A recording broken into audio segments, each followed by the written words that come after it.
Ang gagawin na natin ngayon ay magre-register na tayo sa DTI. DTI muna, tapos barangay, and then munisipyo, tapos BIR. Okay? So tara na.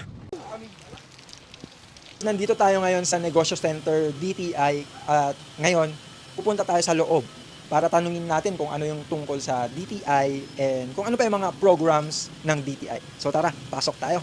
Nais po naming ibahagi yung mga iba't ibang program ng DTI na makakatulong po sa mga potential at ganun din yung mga existing na MSMEs po natin.